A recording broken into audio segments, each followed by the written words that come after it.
अस्सलामुअलैकुम वरहमतुल्लाह वबरकातुहू। प्यारे दोस्तों, कैसे हो? उम्मीद करते हैं कि आप ठीक होंगे। हम भी अल्हम्दुलिल्लाह, अल्लाह का एहसान है, हम बिल्कुल ठीक हैं। जैसा कि हमारी अक्सर मुलाकात होती रहती है, उसी सिलसिले में आज फिर आपके साथ एक चीज़ लेकर आए हैं, आपकी खिदमत में हाज़िर हुए हैं। ये चीज़ है सूरत अनजाल के लिए।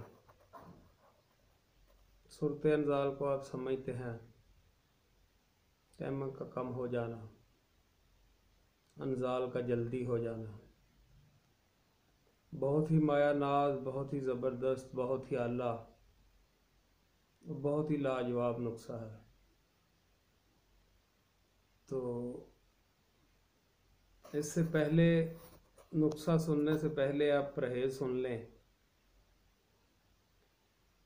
आपने तली हुई चीज़ें नहीं खानी, पराठा, जलेबी, पकौड़ा, समोसा या आलू की चिप्स वगैरह, और उसके बाद तेल वाला अचार, इन चीज़ों से आपने परहेज़ करना है।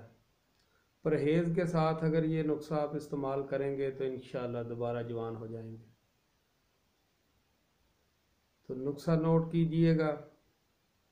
पहले नंबर पे आपने लेनी है सालब मिस्री, दूसरे नंबर पे सालब दाना।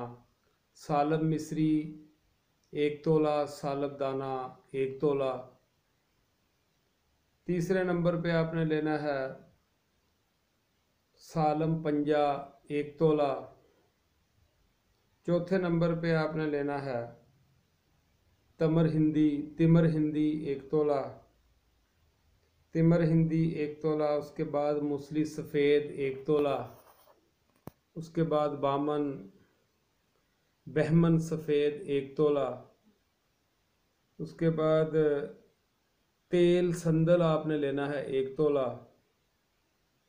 मुस्तगी रूमी 1 तोला। माजू सब्ज़ 1 तोला। कुश्ता मरजान 1 तोला। ये पंसारी को बोले अच्छा कुश्ता दे, कुश्ता मरजान 1 तोला। इलायची सब्ज़ 2 तोला। उसके बाद कूज़ा मिस्री आपने लेनी है 5 तोला। ये सारी चीज़ें लेकर इनको अलग अलग कूट कर सफूफ कर लें। बाद में मिस्री कूट कर इसमें मिक्स कर लें। इसको सफूफ करके तमाम को ब्रीक करके कपड़ छान कर लें। कपड़ छान करके तो अब मसला आ गया इसका खुराक का। 4 माशा रोज़ाना रात को सोते वक्त, यानी कि चाय वाले चम्मच का आधा चम्मच, चाय वाला आधा चम्मच आपने इसकी खुराक लेनी है दूध के साथ रात को सोते वक्त। ये जरियान, इत्लाम, सूरत अनजाल, इन तमाम बीमारियों का वाहद हल है। ये नुस्खा हमने अपनी ब्याज से आपको दिया है। ये देख सकते हैं आप तस्दीक के तौर पे। ये हमारी डायरी है अपनी ज़ाती, ये हमने लिखी हुई है। इसमें से आपको नुस्खा आपकी नज़र कर रहे हैं। इसको बनाइए, फ़ायदा हासिल करें और हमें दुआओं में याद रखें। अल्लाह निगहबान, इंशाअल्लाह फिर मिलेंगे।